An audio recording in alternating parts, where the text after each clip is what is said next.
Hello everyone. सो आज की इस वीडियो के अंदर हम बात करने भाई ओआई डाटा को देखकर किस तरीके से हमको ऑप्शन ट्रेडिंग को करना चाहिए। दोस्तों अगर आप ऑप्शन बायर हैं, ऑप्शन सेलर है, दोस्तों दोनों के लिए ये वीडियो बहुत ही ज़्यादा इंपॉर्टेंट है, क्योंकि इस वीडियो के अंदर हम फुल्ली कवर करने वाले हैं भाई किस तरीके से ऑप्शन ट्रेडिंग करते हुए ओआई डाटा को देखना कितना ज़्यादा इंपॉर्टेंट हो जाता है। खासकर दोस्तों जब आप अच्छे तरीके से सीरियसली बड़े कैपिटल से ट्रेड कर रहे हो, ठीक है, ओआई डाटा को देखना बहुत ही ज़्यादा इंपॉर्टेंट हो जाता है उस कंडीशन के अंदर। ठीक है, अब ओआई डाटा को किस तरीके से रीड करते हैं, इजी तरीका क्या है ट्रेड करने का, ओआई डाटा को देखने का, उसके बारे में दोस्तों हम बात करने वाले हैं। तो चैनल पर नहीं तो चैनल को भी सब्सक्राइब कर दो इसी तरह की इन्फॉर्मेटिव और शानदार वीडियो को देखने के लिए। तो चलिए दोस्तों वीडियो को शुरू करते हैं और समझते हैं भी ओआई डाटा को किस तरीके से रीड करना चाहिए और कौन कौन से स्टेप्स हैं ओआई डाटा को रीड करने के लिए। ठीक है, हम ओआई डाटा को रीड करने के लिए दोस्तों यहाँ पे ट्रेडिंग टिक नाम की जो है वेबसाइट है इसका यूज़ करने वाले हैं। आप ओआई डाटा को देखने के लिए अलग अलग वेबसाइट का यूज़ कर सकते हैं उसके अंदर।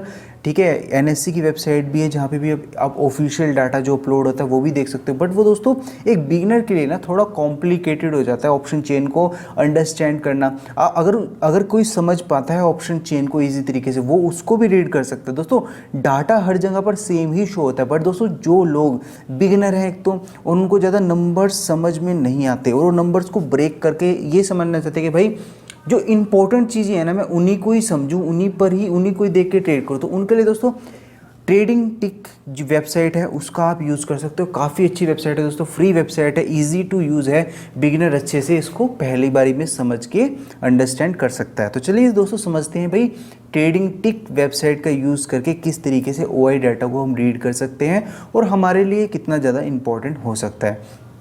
पहला स्टेप दोस्तों जो हमको यहाँ पे देखना है वो दोस्तों लेना है हमको यहाँ पे सिंबल। ठीक है, सिंबल मीन्स कि आप जिस इंडेक्स के अंदर ट्रेड करना चाहते हो। ठीक है, यहाँ पे आप निफ्टी ले सकते हो, बैंक निफ्टी ले सकते हो, फिन निफ्टी ले सकते हो, मिड कैप निफ्टी ले सकते हो, यानी कि आप 4 तरह के इंडेक्स इसके अंदर अभी फ़िलहाल हम चेक कर सकते हैं कि भाई इनके अंदर डाटा जो है किस तरीके से बन रहा है, कहाँ पर कॉल राइटर ज़्यादा है, कहाँ पर पुट राइटर ज़्यादा है, मतलब हर तरीके से आप अंडरस्टैंड कर सकते हो इस वेबसाइट का यूज़ करके। और दोस्तों कुछ लोग जो है स्टॉक्स के अंदर भी ट्रेड करते हैं, स्टॉक्स के जो फ्यूचर एंड ऑप्शन है उसमें भी ट्रेड करते हैं, उनका भी डाटा दोस्तों हमको यहाँ पे पूरा अच्छे तरीके से शो होता है। देखो दोस्तों कोई भी यहाँ पे स्टॉक सर्च करोगे उसका डाटा आपको अच्छे तरीके से देखने को मिल जाएगा। तो फिलहाल दोस्तों हम जो सबसे ज़्यादा ट्रेड करते हैं वो हम निफ्टी को ट्रेड करते हैं। तो हमने यहाँ पे क्या लगा लिया है, निफ्टी को यहाँ पे सिलेक्ट कर लिया है। उसके बाद दोस्तों हमको क्या करना है, उसके बाद सिलेक्ट करनी है दोस्तों हमको एक्सपायरी, नियरेस्ट एक्सपायरी, यानी कि अब जो एक्सपायरी आने वाली है ना, जो आपके पास में आने वाली है या जिस एक्सपायरी पर आप ट्रेड कर रहे हो उस एक्सपायरी को दोस्तों आपको यहाँ पे लगा लेना है। मान के चलो हमारी जो आने वाली एक्सपायरी है वो 12 तारीख की है, यानी कि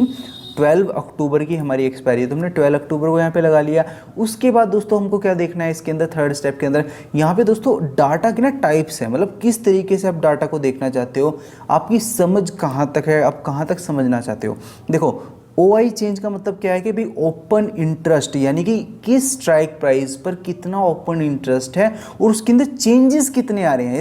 ये देखो दोस्तों यहाँ पे क्या है, कॉल का ओपन इंटरेस्ट है, यहाँ पे पुट का ओपन इंटरेस्ट है। ठीक है, अब यहाँ पे दोस्तों ये जो चेंज दिखना है ना, एक लाइन आपको ऊपर दिख रही है, एक लाइन आपको नीचे दिख रही है, और साथ ही साथ दोस्तों इसके अंदर नंबर भी शो हो रहे हैं। जैसे जैसे मैं दोस्तों कर्सर को आसपास की तरफ मूवमेंट कर रहा हूँ, यहाँ पे दोस्तों कर्सर के अंदर भी चेंजेस आ रहे हैं कि भाई किस तरीके से ओआई डाटा मूव कर रहा है, बड़े प्लेयर्स कहां से अपनी पोजीशन को शिफ्ट करके दूसरी साइड के अंदर शिफ्ट करें, मतलब सारी इंफॉर्मेशन जो है ना यहाँ पे हमको शो होती है। अब दोस्तों फोर्थ स्टेप की तरफ हम चलते हैं और समझते हैं भाई और क्या हम यहाँ पे अप्लाई कर रहे हैं। दोस्तों आपको एक बात पता होगी, जो हमारा मार्केट है ना वो एक रेंज के अंदर मूव करता है, यानी कि मार्केट जो है ना बहुत रेयर चांस है कि मार्केट एक ही डायरेक्शन के अंदर मूवमेंट दे दे, ये तो हर रोज नहीं होता ना। मार्केट एक रेंज के अंदर मूव करेगा, मार्केट के पास एक रेंज है, अप साइड की रेंज है, डाउन साइड की रेंज है, उस रेंज के बीच में दोस्तों मूवमेंट होती रहेगी।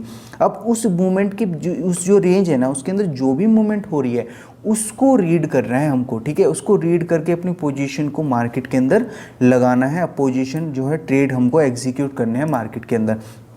ठीक है ना, यहाँ पे तो सब डिसाइड कर सकते हो भाई को कितनी रेंज चाहिए, कितनी रेंज के अंदर का डाटा चाहिए, जो भी है जैसे भी आपका करंट मार्केट ट्रेड कर रहा हो उसके अकॉर्डिंग यहाँ पे आप क्या डाल सकते हो, स्टार्टिंग जो रेंज है, स्टार्टिंग की रेंज है उसको डाल सकते हो, एंडिंग की रेंज है उसको डाल सकते हो। यानी कि दोस्तों आप ये लेके चलो, मान के चलो मार्केट आपका यहाँ पे ट्रेड कर रहा है इस तरीके से, तो आप ये ले सकते हो कि ऊपर का स्विंग और डाउन साइड का जो स्विंग है ना उसको आप यहाँ पे डाल सकते हो स्टार्टिंग रेंज के अंदर और एंडिंग रेंज के अंदर। और यहाँ पे दोस्तों आपका मार्केट ट्रेड कर ही रहा है। अब ये दोस्तों यहाँ पे शो करेगा कि चेंजेस कहाँ पे हो रहे हैं। अगर दोस्तों यहाँ पे ये चीज़ बढ़ रही होगी तो इसका मतलब क्या है, इसका मतलब दोस्तों अब मैं एक और ट्रिक आपको बता रहा हूँ।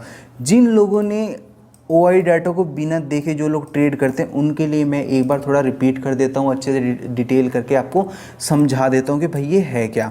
ठीक है, अब आपको ये लग रहा होगा कि भाई ये जो ग्रीन बार बना हुआ है ना, यानी कि यहाँ पे ग्रीन बार क्या है, ग्रीन बार आपको लग रहा होगा कि भाई यहाँ पे कोल अगर ग्रीन बार बड़ा है तो यहाँ पे कॉल के लोग ज़्यादा हैं। ठीक है, और ये जो है क्या बोलते हैं रेड बार बड़ा है तो यहाँ पे पुट राइटर ज़्यादा है। दोस्तों ये ऐसा नहीं है। यहाँ पे दोस्तों सिंपल मैं आपको समझाता हूँ। अगर यहाँ पे अगर आप ऑप्शन बायर हो, अगर ऑप्शन बायर के नज़रिए से समझने की कोशिश करो दोस्तों अभी, क्योंकि ज़्यादातर लोग मुझे पता है यहाँ पे ऑप्शन बाइंग ही है, सेलिंग काफ़ी कम लोग करते हैं।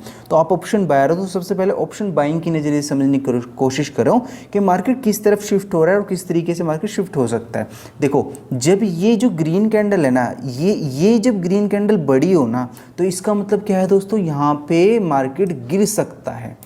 ठीक है, अगर यहाँ पे दोस्तों ये रेड कैंडल बड़ी हो तो इसका मतलब क्या है, मार्केट यहाँ पे ऊपर जा सकता है। इसमें दोस्तों आपको कंफ्यूजन नहीं होना कि भाई अगर रेड बड़ी है तो मार्केट गिरेगा, नहीं। अगर रेड बड़ी है, रेड कैंडल का साइज बड़ा है तो इसका मतलब ये है कि आज मार्केट के अंदर बुलिश साइड की पोजीशन ज़्यादा खड़ी हुई हैं। ठीक है ना। और अगर बाय चांस आप ये लेके चलो, अगर यहाँ पे ग्रीन कैंडल बड़ी होती तो इसका मतलब क्या था कि यहाँ पे पुट साइड की पोजीशन ज़्यादा बड़ी हुई थी। ये दोस्तों आप डिफरेंस समझने की कोशिश करो, यानी कि ये अपोजिट चलता है, जैसे आप सोच रहे हो ना उसके अपोजिट काम कर रही है ये चीज़। ठीक है ना। अब यहाँ पे दोस्तों अब यहाँ पे आप समझो यहाँ पे क्या देखने को आपको मिला।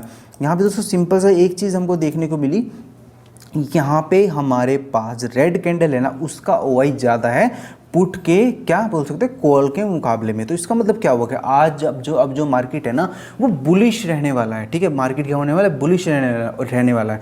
पर कितना बुलिश रहने वाला है ये भी क्वेश्चन उठता है भाई। अब बार तो ज़्यादा बड़ी है उससे, पर कितनी बड़ी है ये भी डिपेंड करता है। दोस्तों अब मेन चीज़ समझने की कोशिश करो, जब ये वाली बार ना एक दूसरे के आसपास हो, ठीक है, ज़्यादा ही आसपास हो, ठीक है, अभी तो ज़्यादा आसपास है नहीं, हल्का सा थोड़ा हमको बुलिश साइड का दिख रहा है। ठीक है, एक जो रेड बार है वो थोड़ी बड़ी दिख रही है, तो यहाँ पे क्या कि हल्की सी बुलिश है मार्केट पर, थोड़ी साइडवेज है।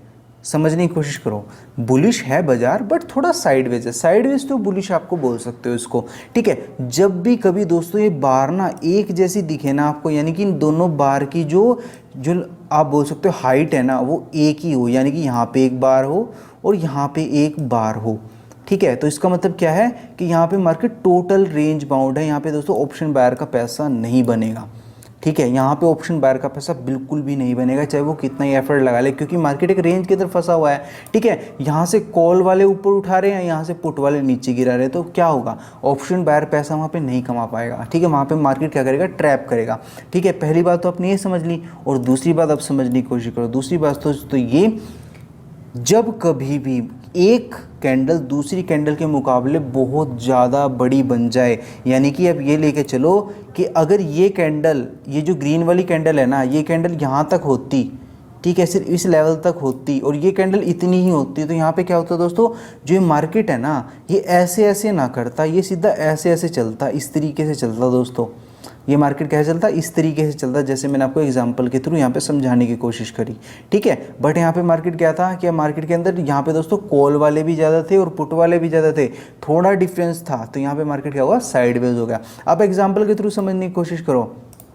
ठीक है ना, आप प्रैक्टिकल देखने की कोशिश करो। यहाँ पे क्या था, ये जो चार्ट है ना दोस्तों, ये है जो अभी जो फ्राइडे गया ना उस दिन का दोस्तों चार्ट यहाँ पे बना हुआ है। ठीक है, अब फ्राइडे के दिन दोस्तों क्या हुआ, फ्राइडे के दिन दोस्तों मार्केट के अंदर क्या था, एक तो RBI की पॉलिसी थी, ठीक है ना, और दूसरा क्या था, मार्केट जो है एक रेंज के अंदर था। यहाँ पे देखो सिंपल तरीके से आप समझने की कोशिश करो, मार्केट बुलिश था जैसा कि यहाँ पे हमने देखा। ठीक है, मार्केट क्या था, यहाँ पे रेड कैंडल क्या थी दोस्तों, बड़ी थी। रेड कैंडल का मतलब क्या है, बुलिश, बायर के नज़रिए से देखे। ठीक है, बायर के नज़रिए से देखे तो क्या है, बुलिश है। तो बुलिश तो मार्केट था, डेफिनेटली था। मार्केट ने क्या किया, मार्केट जैसे इस रेंज को तोड़ा, अप साइड का मूवमेंट दिया, फिर एक डाउन साइड का मूवमेंट दिया। क्यों, क्योंकि सेलर एक्टिव हो गए। ठीक है, फिर मार्केट ऊपर की तरफ गया। पर दोस्तों यहाँ पे ना जिन लोगों ने उस दिन ट्रेड किया होगा ना लाइव मार्केट के अंदर, आप मेरे को नीचे कमेंट करके बताना कि जिन लोगों ने उस दिन ट्रेड किया था ऑप्शन बाइंग के अंदर, उनका दोस्तों जो प्रीमियम था ना वो बढ़ नहीं रहा था, उनका प्रीमियम ना इस तरीके से चल रहा था, वो बढ़ तो रहा था पर वो बढ़ नहीं रहा था, वो बस एक ही जगह पे था इस तरीके से, ठीक है। उसने कोई खास मूवमेंट नहीं दी। उस फ्राइडे के दिन पे कोई भी बड़ा पैसा आप नहीं बना सकते थे मार्केट के अंदर। क्यों नहीं बना सकते थे? क्योंकि मार्केट का जो डाटा था ना, वो ही एक तरीके से आप बोल सकते हो कोई भी अच्छा सिग्नल नहीं दे रहा था। वहाँ पे क्या हो रहा था, मार्केट बुलिश तो था बट साइडवेज बुलिश था। तो अब साइडवेज बुलिश है, इसका मतलब क्या है, मार्केट इस साइडवेज बुलिश का मतलब ये है कि मार्केट अब तो जा रहा है पर नीचे की तरफ जो है स्पाइक भी देता हो जाएगा इस तरीके से, यानी कि बढ़ तो रहा है दोस्तों इतनी आराम आराम से, गिर रहा है इतनी स्पीड से। तो ऐसी मार्केट के अंदर ऑप्शन बायर सबसे ज़्यादा ट्रैप होते हैं, क्योंकि वो जैसे ही ब्रेकआउट पे ट्रेड लेंगे तुरंत मार्केट ट्रैप करेगा, जैसे ही ब्रेकआउट पे ट्रेड लेंगे तुरंत मार्केट ट्रैप करेगा, जैसे ही ब्रेकआउट पे ट्रेड लेंगे तुरंत मार्केट ट्रैप करेगा। तो दोस्तों इस तरीके से आप डाटा को रीड कर सकते हो। दोस्तों अगले वीडियो के अंदर हम अच्छे से समझने की कोशिश करेंगे कि भाई और कौन कौन से फीचर्स हैं इस वेबसाइट के अंदर जो कि बहुत ही ज़्यादा इंपॉर्टेंट है ऑप्शन बायर के लिए। आई होप दोस्तों ये वीडियो आपको बहुत ज़्यादा पसंद आएगी। चैनल पर नहीं तो चैनल को भी सब्सक्राइब कर दे इसी तरह की इन्फॉर्मेटिव और पावरफुल वीडियोज़ को देखने के लिए। Thank you everyone.